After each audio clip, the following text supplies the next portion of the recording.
श्रीमद् भागवत पहला स्कंद तीसरा अध्याय श्लोक क्रमांक 19। भगवान के 15वें अवतार भगवान वामन देव की कथा का भाग 3। तो पिछली बार हमने सुना कि कैसे कश्यप मुनि के पास में उनकी पत्नी माता अदिति जाती हैं और उनको देवताओं की व्यथा बताती है कि देवता कैसे राक्षसों के द्वारा हारे गए और स्वर्ग के ऊपर आक्रमण करके स्वर्ग पे राक्षसों ने कब्जा कर लिया और देवता जो हैं उनको अपना रूप बदलकर छुपना पड़ा। तो वे चाहती थी कि वे ऐसी पूजा करें या ऐसा व्रत करें जिससे भगवान उनके गर्भ से प्रकट हो। तो माता अदिति जो है अपने पतिदेव कश्यप मुनि से इसके बारे में पूछती हैं। तो यही जो है पयोव्रत, इसकी विधि के बारे में वो पूछती हैं, जिसका पालन वो करती हैं, जिसके कारण भगवान वामन उनके पुत्र के रूप में उनके गर्भ में प्रकट होते हैं। 8वें स्कंद का 16वां अध्याय 22वां श्लोक। श्री अदितिर उवाच केनाहं विधिना ब्रह्मन्नुपस्थास्यै जगत्पतिम् यथा मे सत्य संकल्पो विद्यात् स मनोरथम। श्रीमती अदिति ने कहा, हे ब्राह्मण, मुझे वह विधि विधान बतलाएं जिससे मैं जगन्नाथ की पूजा कर सकूं। जगतपति मतलब कौन? जगत के जो पति हैं, जगन्नाथ। और श्री भगवान मुझसे प्रसन्न होकर मेरी समस्त इच्छाओं को पूरा कर दें। कहा गया है कि आपन चेती होत नहीं प्रभु चेती तत्काल। इस तरह कोई मनुष्य अनेक वस्तुएं चाह सकता है, किंतु जब तक पूर्ण पुरुषोत्तम भगवान इन इच्छाओं को पूरा नहीं करते तब तक वे पूरे नहीं हो पाती। इच्छा की पूर्ति सत्य संकल्प कहलाती है। यहां पर सत्य संकल्प शब्द अत्यंत महत्वपूर्ण है। अदिति ने अपने आप को अपने पति की दया पर छोड़ दिया, जिससे वे उसे ऐसे आदेश दे सकें जिनके द्वारा वह पूर्ण पुरुषोत्तम भगवान की पूजा करके अपनी सारी इच्छाओं की पूर्ति कर सके। शिष्य को पहले तय करना चाहिए कि मैं परमेश्वर की पूजा करूंगा, तभी गुरु अपने शिष्य को सही निर्देश देंगे। कोई अपने गुरु के ऊपर शासन नहीं चला सकता। जिस प्रकार रोगी वैद्य से किसी दवा विशेष की मांग नहीं कर सकता, यही पूर्ण पुरुषोत्तम भगवान की पूजा का शुभारंभ है। जैसा कि भगवत गीता में 7वें अध्याय 16वें श्लोक में पुष्टि की गई है। चतुर्विधा भजन्ते माम जनाः सुकृतिनो अर्जुन आर्तो जिज्ञासुर अर्थार्थी ज्ञानी च भरतर्षभा। हे भरत श्रेष्ठ, 4 प्रकार के शुद्ध लोग मेरी भक्ति करते हैं। आर्त, धन के इच्छुक। आर्त का मतलब है दुखी, और अर्थी मतलब धन के इच्छुक। जिज्ञासु तथा परम पूर्ण के ज्ञान की खोज करने वाले। अदिति आर्त अर्थात विपदाग्रस्त थी। वे अत्यंत दुखी थी क्योंकि उनके पुत्र देवतागण हर वस्तु से वंचित हो चुके थे। अतः वे अपनी पति कश्यप मुनि के निर्देशन में पूर्ण पुरुषोत्तम भगवान की शरण लेना चाह रही थी। तो ये जो 4 प्रकार के लोग हैं, आर्त, अर्थी, जिज्ञासु और ज्ञानी, ये चारों जो हैं शुद्ध भक्त नहीं है, लेकिन ये इनके अकाउंट में थोड़ी सुकृतियां होती है, उसके कारण वो भगवान के शरण में आते हैं। तो यहां पर प्रभुपाद जी बता रहे हैं कि माता अदिति आर्त कैटेगरी में आती थी, दुखियों की कैटेगरी में। वो अपने देवताओं के दुख के कारण, अपने पुत्रों के दुख के कारण भगवान की शरण लेना चाह रहे थे। तो कई लोग सोचते हैं ऐसे कि देवता जो है भगवान के बड़े शुद्ध भक्त। ऐसा नहीं है। तो देवता जो है ज्ञान और कर्म मिश्रित भक्त है, शुद्ध भक्ति नहीं करते। इसीलिए हमको अगर शुद्ध भक्ति चाहिए तो शुद्ध भक्तों के कृपा से प्राप्त हो सकती है। भक्ति भक्त संगे उपजायते। भक्तों के संग में ही भक्ति प्राप्त होती है। ऐसे नहीं है कि आप देवताओं की पूजा कर लोगे तो आपको भक्ति। देवताओं की पूजा अगर करोगे तो भारद्वाज मुनि भारद्वाज संहिता में दे रहे हैं कि कई कई जन्म लग जाएंगे वैष्णव बनने के लिए। लेकिन शुद्ध भक्तों के संग में एक ही जन्म में भक्ति प्राप्त होती है। शुद्ध भक्त चरण रेणु भजन अनुकूला भकत सेवा परम सिद्धि प्रेमे लतिकार मूला। शुद्ध भकत चरण रेणु भजन अनुकूला। हमारा भजन अनुकूल हो जाता है अगर हम शुद्ध भक्तों के चरणों की रेणु मिट्टी को प्राप्त कर लेते हैं, उनकी धूल को प्राप्त कर लेते हैं। भक्त सेवा परम सिद्धि। और भक्त की सेवा, शुद्ध भक्त की सेवा करने से क्या होता है? हमको परम सिद्धि प्राप्त होती है। ये प्रेम की लता का मूल है। कृष्ण प्रेम की जो लता है उसका मूल है शुद्ध भक्तों की सेवा। आदिशत्वम द्विज श्रेष्ठ विधिम तत् उपधावनम आशु तुष्यति मे देवः सिद्धन्त्याः सह पुत्र कैहि। हे ब्राह्मण श्रेष्ठ, कृपा करके मुझे पूर्ण पुरुषोत्तम भगवान की भक्ति पूर्वक पूजा करने की पूर्ण विधि का उपदेश दें, जिससे श्री भगवान मुझ पर तुरंत ही प्रसन्न हो जाएं और मुझे मेरे पुत्रों सहित इस अत्यंत संकटपूर्ण परिस्थिति से उबार लें। तो इसलिए हमको शुद्ध भक्तों की सेवा करनी चाहिए। देवताओं की भक्ति करने से ज्यादा उत्तम है शुद्ध भक्तों की सेवा करना। श्रील प्रभुपाद जी की सेवा करने से हजारों लोग भगवान के शुद्ध भक्त बन गए। तो शुद्ध भक्त की सेवा करनी चाहिए। ये कौन बोल रहे हैं? भक्ति विनोद ठाकुर अपने गीत में बता रहे हैं। कभी कभी अल्पज्ञ व्यक्ति ये पूछते हैं कि क्या आध्यात्मिक उन्नति हेतु भक्ति करने के लिए उन्हें गुरु के पास जाकर शिक्षा ग्रहण करना चाहिए? इसका उत्तर यह दिया गया है, यही क्यों भगवद गीता में जहां अर्जुन ने भगवान कृष्ण को अपना गुरु मान लिया है, शिष्यस्ते अहम शाधि माम त्वाम प्रपन्नम, वेदों का भी यह उपदेश है। तो जाना चाहिए, क्योंकि अर्जुन ने भी भगवान कृष्ण को गुरु के रूप में स्वीकार किया। तद विज्ञानार्थम स गुरुम एवा अभिगच्छेत। यदि कोई सचमुच आध्यात्मिक जीवन में उन्नति का इच्छुक है तो उसे समुचित मार्गदर्शन के लिए गुरु की शरण स्वीकार करनी चाहिए। तो शुद्ध भक्त गुरु से अच्छा और कौन हो सकता? गुरु हमारे काउंसिलर भी हैं, हमारे मार्गदर्शक भी हैं। और जैसे प्रभुपाद एक प्रवचन में बताते हैं कि गुरु की कृपा से कृष्ण की कृपा मिलती है। पहले गुरु की कृपा फिर कृष्ण की कृपा। अगर मनुष्य शरीर मिला है तो हमको गुरु की शरण में जाना ही चाहिए। यस्य प्रसादात् भगवत प्रसादो यस्य प्रसादान् न गति कुतोऽपि ध्यायन्स्तुवम् तस्य यशस्त्रि संध्याम् वन्दे गुरो श्री चरणारविंदम। यस्य प्रसादात् भगवत प्रसादो। तो यहां पर भी आया है कि जिनकी कृपा मिलने से कृष्ण की कृपा मिलती है। प्रभुपाद ने इसलिए बताया है कि पहले गुरु की कृपा और फिर कृष्ण की कृपा। यस्या प्रसादं न गति कुतोपि। और जिनकी कृपा न मिलने से कृष्ण की कृपा नहीं मिलेगी और हमारा उद्धार नहीं होगा। न गति कुतोपि। तो ऐसे गुरु की मैं दिन में 3 बार वंदना करता हूं। ध्यायन् स्तुवम् तस्य यशास्त्रि संध्याम् वंदे गुरो श्री चरणारविंदम। ऐसा नहीं कि सिर्फ व्यास पूजा में एक बार याद कर लिया। ऐसे गुरु की वंदना, शिक्षा और दीक्षा गुरु की वंदना हमको दिन में 3 बार हमेशा करते रहना चाहिए। याद करते रहना चाहिए अपने गुरु की कृपा को। तो उनकी कृपा से हमको कृष्ण की कृपा प्राप्त होगी।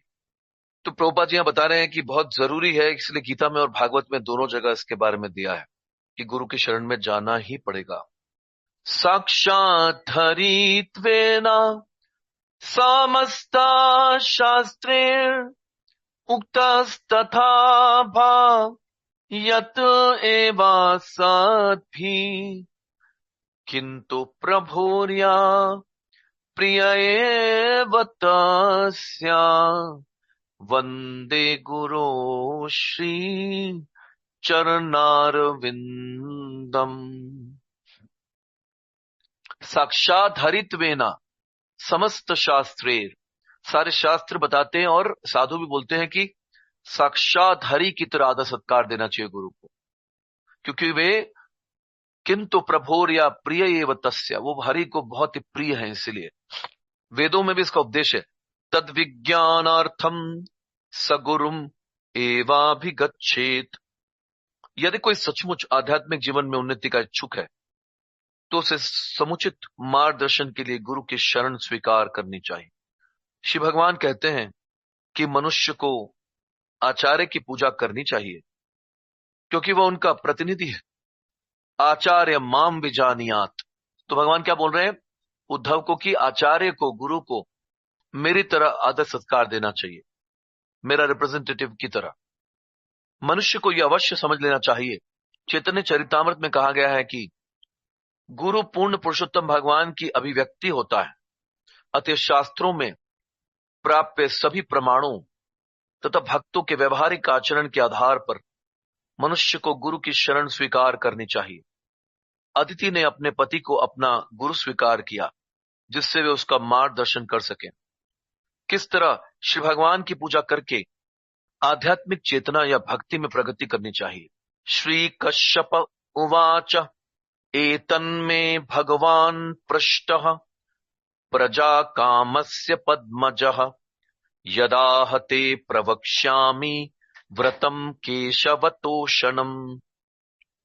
श्री कश्यप मुनि ने कहा, जब मुझे संतान की इच्छा हुई तो मैंने कमल पुष्प से उत्पन्न होने वाले ब्रह्मा जी से जिज्ञासा की।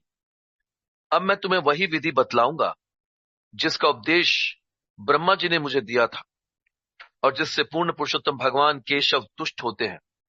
तो ये कश्यप मुनि बता रहे हैं कि ये जो मैं विधि बताने जा रहा हूं, पयोव्रत, ये मैंने ब्रह्मा जी से सीखा है। तो ये ब्रह्मा जी ने इस विधि से भगवान को तुष्ट किया, भगवान केशव, और उन्होंने जो विधि बताई वही विधि मैं बता रहा हूं। तो देखो, कोई भी बड़े बड़े मुनि भी अपने मन मर्जी से कुछ नहीं करते, अपने मनोधर्म से नहीं करते, परंपरा में ही ज्ञान लेते हैं। तो ब्रह्मा ने जो बताया है वही ज्ञान को आगे बता रहा है। यहां पर भक्ति योग की विधि की ओर अधिक व्याख्या की गई है। कश्यप मुनि अदिति को उसी विधि का उपदेश करना चाहते थे जिसकी संस्तुति ब्रह्मा जी द्वारा पूर्ण पुरुषोत्तम भगवान को तुष्ट करने के लिए की गई थी। यह महत्वपूर्ण है। गुरु अपने शिष्य को उपदेश देने के लिए किसी नई विधि का निर्माण नहीं करता। शिष्य अपने गुरु से ऐसी प्रामाणिक विधि प्राप्त करता है। तो यहां प्रभुपाद जी ने वही बात बताई कि अपनी मर्जी से कोई विधि नहीं बनाता, परंपरा में ही ज्ञान लेते हैं जो उन्हें उनके गुरु द्वारा प्राप्त हुई है। यह गुरु शिष्य परंपरा कहलाती है। एवं परंपरा प्राप्तम इमं राज ऋषयो विदुहु। भक्ति योग प्राप्त करने की यही प्रामाणिक वैदिक विधि है जिससे पूर्ण पुरुषोत्तम भगवान प्रसन्न किए जाते हैं। अतः प्रामाणिक गुरु के पास जाना अनिवार्य है। प्रामाणिक गुरु वह है जिसे अपने गुरु की कृपा प्राप्त होती है। इसी तरह वह गुरु भी प्रामाणिक होता है क्योंकि उसे अपने गुरु की कृपा प्राप्त हुई होती है। तो यह परंपरा पद्धति कहलाती है। इस परंपरा पद्धति का पालन किए बिना मंत्र का उच्चारण निरर्थक होता है। तो गर्ग संहिता में क्या दिया है शास्त्रों में, परंपरा विहीन मंत्र निष्फला मतः। परंपरा के बिना अगर कोई मंत्र का उच्चारण हम करते हैं तो वो निष्फल होता है। आजकल न जाने कितने धूर्त गुरु हैं जो आध्यात्मिक उन्नति के लिए नहीं अपितु भौतिक उन्नति के लिए अपने मंत्र गढ़ लेते हैं। किंतु यदि मंत्र गढ़ा हुआ रहता है तो वो कभी सफल नहीं हो सकता। मंत्रों में तथा भक्ति योग में विशेष शक्ति होती है, बशर्ते कि उन्हें प्रामाणिक व्यक्ति से प्राप्त किया जाए। तो कोई भी मंत्र, जैसे मैंने पहले भी बताया था कि मंत्र की शक्ति जब होती है जब वो गुरु परंपरा में मिलता है, गुरु के द्वारा। नहीं तो मंत्र तो ऐसे शास्त्रों में कई जगह लिखे हुए हैं, जब तक कि वो गुरु से नहीं मिलेगा तब तक उसके कोई शक्ति नहीं होगी। फाल्गुनस्यामले पक्षे द्वादशाहं पयोव्रतम् अर्चयेत अरविंदाक्षम भक्त्या परमयान्विता। फाल्गुन मास, फरवरी और मार्च के शुक्ल पक्ष में द्वादशी तक के 12 दिनों तक मनुष्य को केवल दूध पर आश्रित रहकर व्रत रखना चाहिए। अब ये एग्जैक्टली टाइम बताया गया, ये समय में, ये मुहूर्त में ही करना है इस व्रत को। ऐसा नहीं कि कोई कभी भी कर ले। तो ये व्रत को उसी समय करना है जो समय दिया गया है। तो कौन सा महीना बताया? फाल्गुन मास में, फरवरी और मार्च के बीच में, जब शुक्ल पक्ष में द्वादशी तक के 12 दिनों तक। तो फाल्गुन मास के अंदर एकादशी द्वादशी तक करना है, मतलब द्वादशी मतलब 12 दिन। तो द्वादशी के बैक जाकर पहले दिन से शुरू करना है फाल्गुन मास के, और जब उसकी द्वादशी आती है तो 12 दिन तक मनुष्य को केवल सिर्फ दूध पर आश्रित रहकर इसका व्रत करना चाहिए। मतलब फाल्गुन मास में द्वादशी के बैक जाकर पहले दिन से शुरू करके द्वादशी में जाकर इसको समाप्त करना है, और सिर्फ दूध पर आश्रित रहना, दूध के सिवाय और कुछ ग्रहण नहीं करना। तो ये कोई आसान चीज नहीं है 12 दिन तक सिर्फ दूध पे रहना। तो ऐसे कुछ, मैं आयुर्वेद में भी पढ़ रहा था कुछ रसायनों के बारे में, तो वहां पर दिया था कि कुछ ऐसे रसायन है जो 1 साल तक उसका सेवन करना है। पर वो रसायन का पूरा फायदा जब होगा जब कोई व्यक्ति 1 साल तक सिर्फ दूध पे रहे, दूध ही ग्रहण करना है 1 साल तक, तो उस रसायन का 100% बेनिफिट होता है। तो ऐसे शास्त्रों में, रसायन शास्त्रों में और आयुर्वेद में भी दिया गया है। तो ऐसे व्रत दूध पर रखकर किए जाते हैं। कई लोगों को तो ये भी नहीं पता कि व्रत कैसे करते हैं, वो अपनी मर्जी से कोई भी व्रत कर देते हैं। तो यहां पर एकादशी भी अलाउड नहीं है, ओनली मिल्क। और भक्ति पूर्वक कमल नयन पूर्ण पुरुषोत्तम भगवान की पूजा करनी चाहिए। भक्ति पूर्वक भगवान विष्णु की पूजा करने का अर्थ है अर्चना मार्ग का अनुसरण करना। तो प्रभुपाद जी बता रहे हैं कि भक्ति पूर्वक का मतलब क्या हुआ। यहां पर कोई ज्ञान योग और कर्म योग का मतलब नहीं है। श्रवणम कीर्तनम विष्णु स्मरणम पाद सेवनम अर्चनम वंदनम दास्यम सख्यम आत्मनिवेदनम। मनुष्य को भगवान श्री विष्णु या श्री कृष्ण के अर्च विग्रह की स्थापना करके, उन्हें अच्छी तरह से वस्त्राभूषित करके, फूलों की मालाओं से अलंकृत करके पूजन करना चाहिए। तो प्रभुपाद जी बता रहे हैं डिटेल में कि कैसे करना चाहिए। एक तो 12 दिन तक दूध लेना है, और भगवान विष्णु का या तो भगवान कृष्ण के अर्च विग्रह की स्थापना करके, प्राण प्रतिष्ठित विग्रह होना चाहिए, उसको वस्त्र से आभूषित करके, फूलों की माला से अलंकृत करके उनकी पूजा, फल फूल घी शक्कर और अन्न से तैयार किए गए सभी प्रकार के भोजन अर्पित करने चाहिए।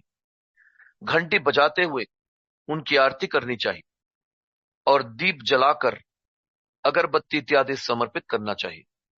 यह श्री भगवान की पूजा अर्चना कहलाती है।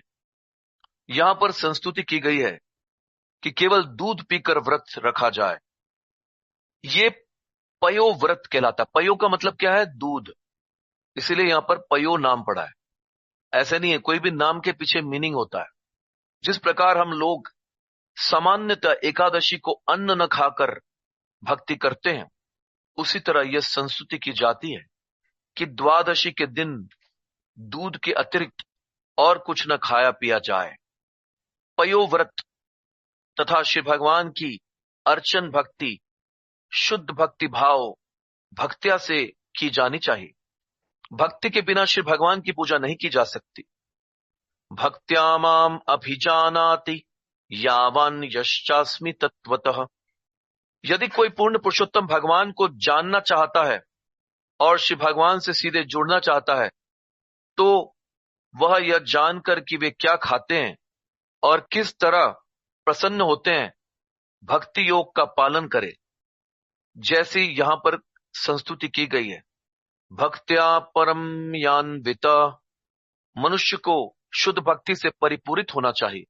तो यहां पर शब्द आया है, ऐसा नहीं है कि हमने इस्कॉन ने कुछ ट्रांसलेशन ऐसा किया है। यहां पर संस्कृत में शब्द है भक्त्या परमयान्विता। तो यहां पर शब्द आया है भक्ति के द्वारा। ऐसा तो नहीं कि हम लोगों ने कुछ ऐड किया है।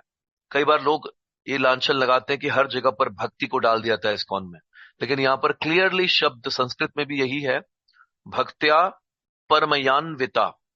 सीनिवाल्याम मृदालिप्य स्नायात् क्रोड विदीर्णया यदि लभ्येत वै स्त्रोतस्येतम मंत्रम उदीरयेत। यदि सूकर द्वारा खोदी गई मिट्टी उपलब्ध हो तो अमावस्या के दिन अपने शरीर पर इस मिट्टी का लेप करें। अब सूकर मतलब सुअर। सुअर के द्वारा अगर कोई खोदी हुई मिट्टी है तो अमावस्या के दिन अपने शरीर पर इस मिट्टी का लेप करना है और बहती नदी में स्नान करना है। मतलब रुके हुए जल में नहीं, बहती हुई नदी में स्नान करते समय निम्नलिखित मंत्र का उच्चारण करें। त्वं देव्यादि वराहेण रसायः स्थानम इच्छिता उद्धृतासि नमस्तुभ्यं पाम्मानं मे प्रणाशय। हे माता पृथ्वी, तुम्हारे द्वारा ठहरने के लिए स्थान पाने की इच्छा करने पर शिव भगवान ने वराह रूप में तुम्हें ऊपर निकाला था।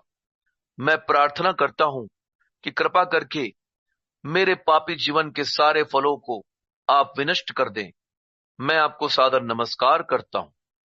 निर्वर्तितात्म नियमो देवमर्चेत समाहित अर्चायाम स्थंडिले सूर्ये जले वहनौ गुरावपि। तो ये सब प्रोसीजर सुनने के बाद में आपको लग रहा होगा कि बहुत डिफिकल्ट है, कलयुग में तो पॉसिबल नहीं है। 12 दिन पहले तो दूध पे रहना है, उसके बाद में सुअर के द्वारा खोदी हुई मिट्टी ढूंढनी है, फिर अमावस्या के दिन उसको शरीर पर लगाना है और फिर बहती नदी में स्नान करना है। पूजा अर्चना की विधि तो ठीक है, हम इस्कॉन में करते ही हैं, तो बाकी चीजें थोड़ा मुश्किल लग रही है।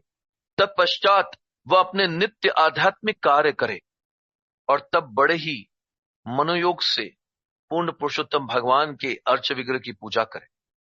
साथ ही वेदी, सूर्य, जल, अग्नि तथा गुरु को भी पूजे।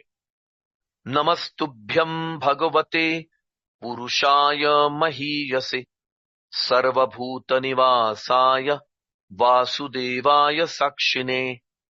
तो यहां पर क्लियरली दिया गया है, किसी देवता का नाम नहीं आता क्योंकि देवता तो खुद ही परेशान है।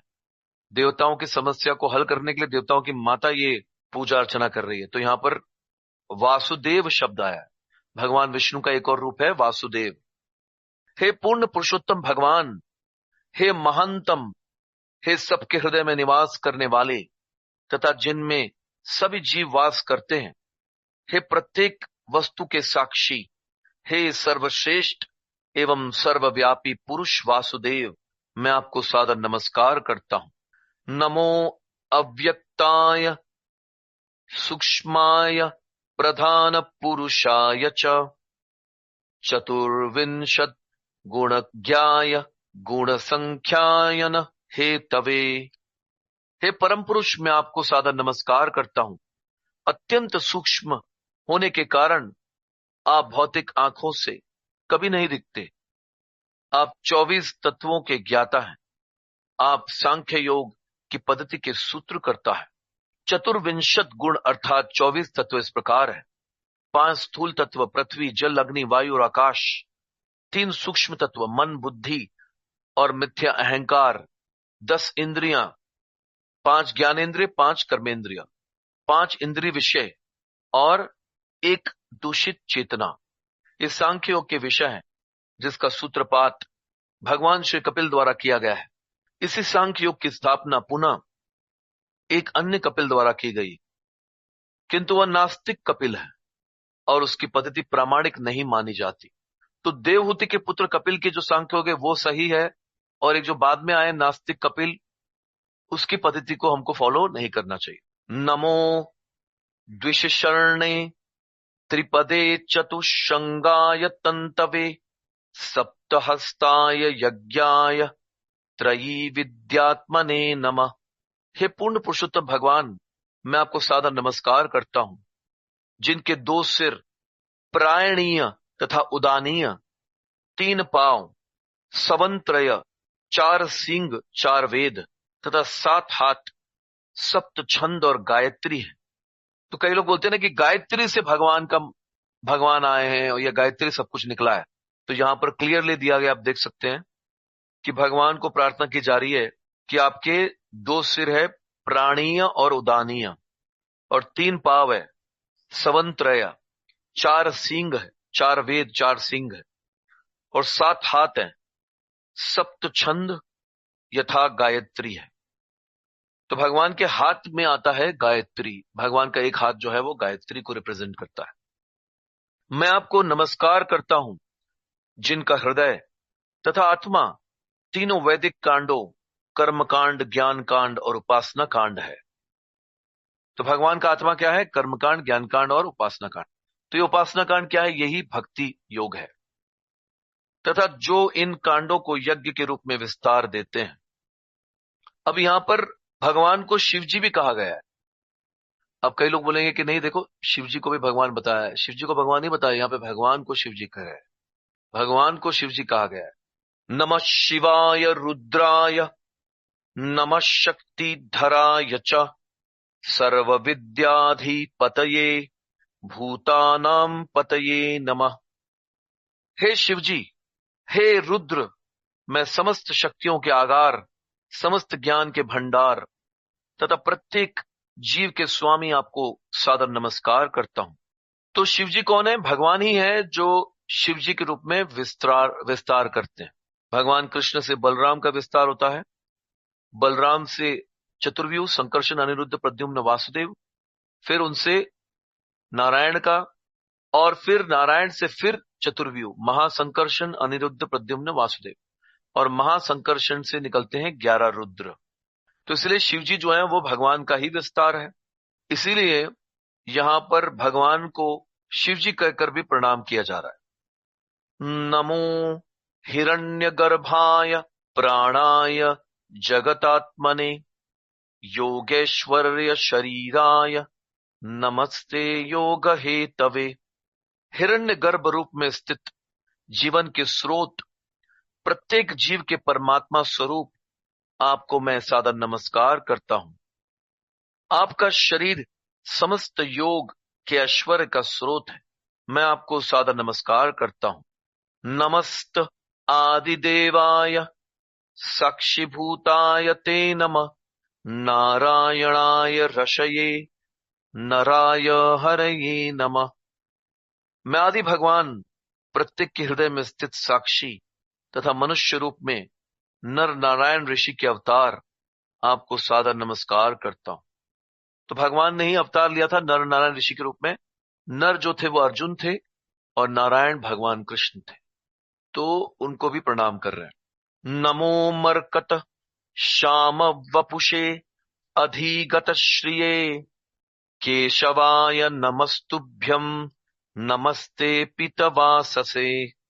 नमो मरकत श्याम वपुषे अधिगत श्रिये केशवाय नमस्तुभ्यं नमस्ते पीतवाससे। तो ये सब क्या है? ये प्रार्थना है। पयोव्रत में जब पूजा करेंगे तो ये सब श्लोकों को उच्चारण करके भगवान को प्रार्थना करनी। हे पीतांबरधारी भगवान, मैं आपको सादर नमस्कार करता हूं। आपके शरीर का रंग मरकत मणि जैसा है। आप लक्ष्मी जी को पूर्णतः वश में रखने वाले हैं। हे भगवान केशव, मैं आपको सादर नमस्कार करता हूं। त्वं सर्ववरदः पुंसां वरेण्य वरदर्शभ अतस्ते श्रेयसे धीरः पादरेणुम उपासते।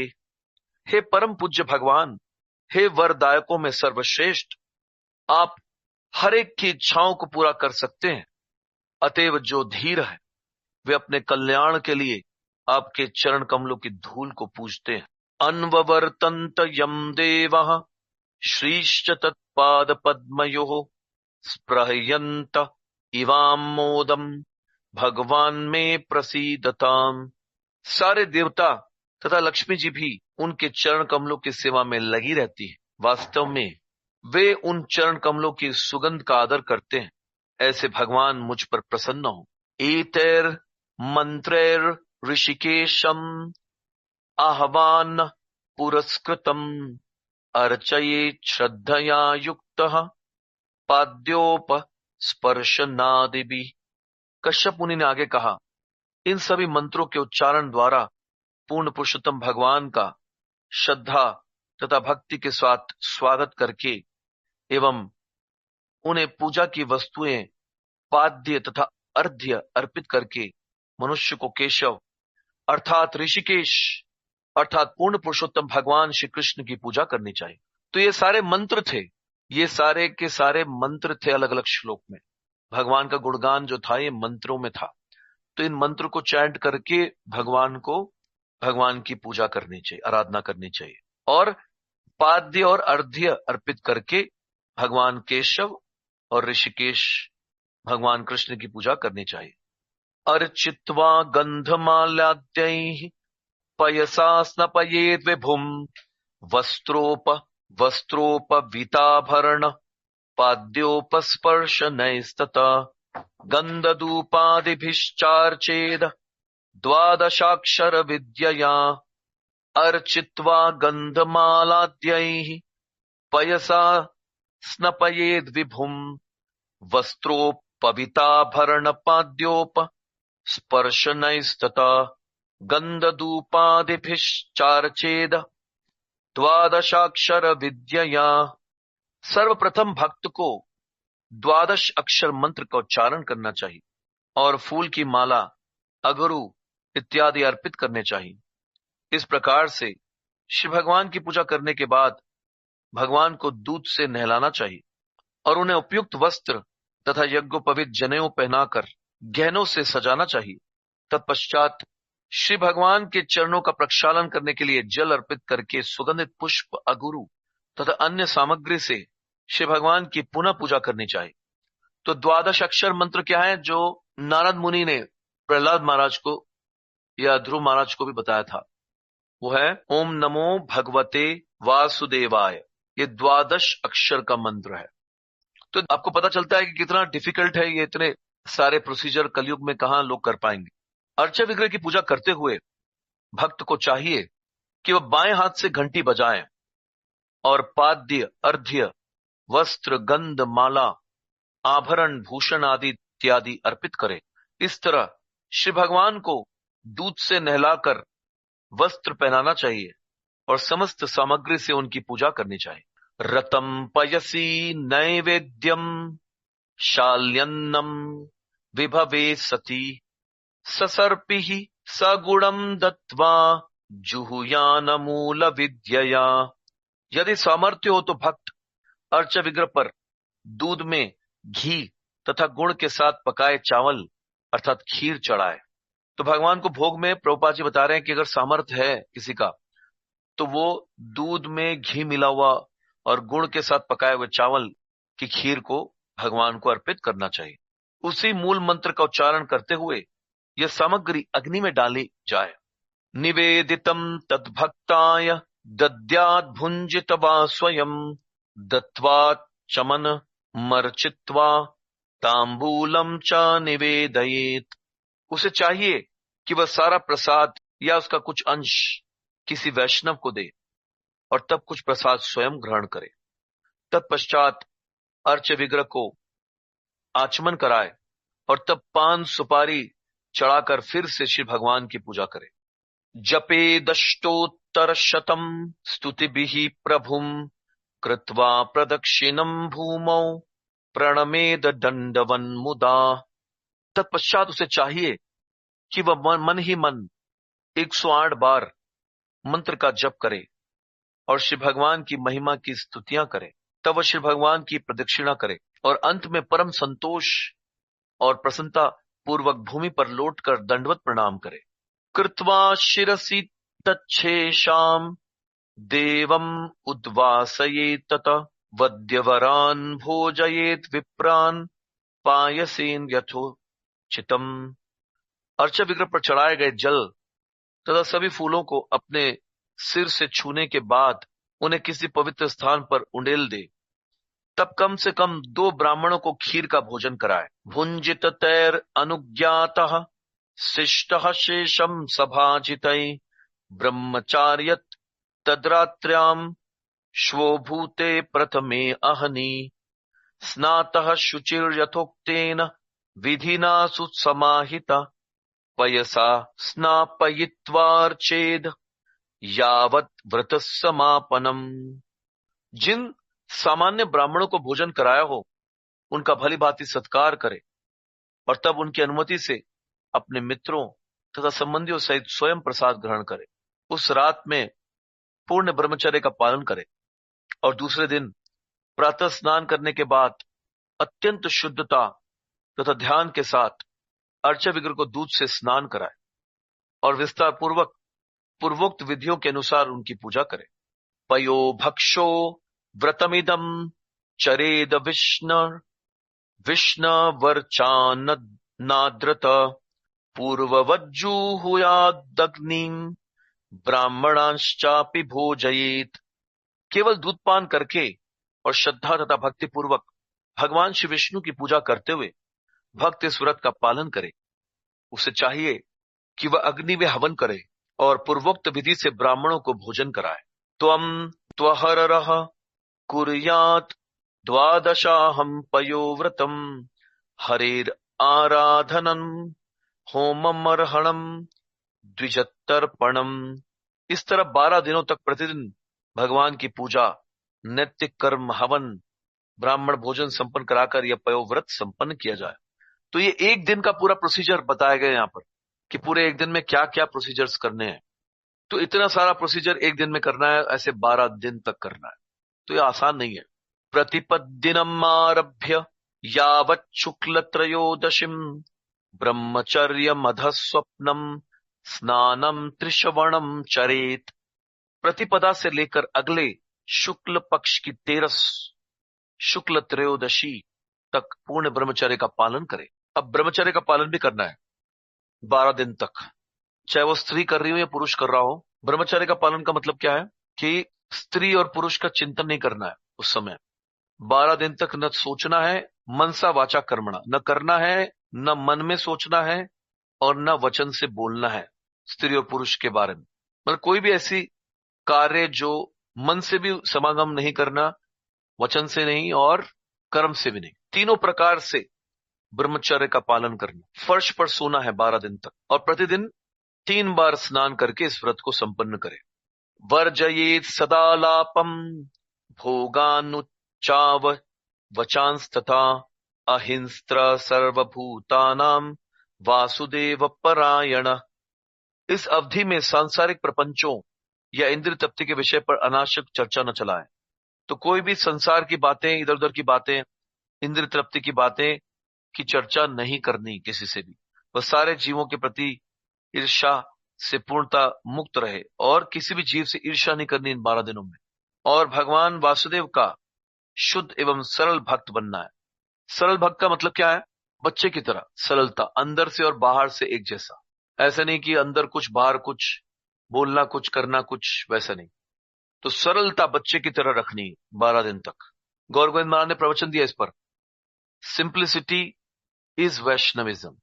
सरलता ही वैष्णवता। The simplicity like a child.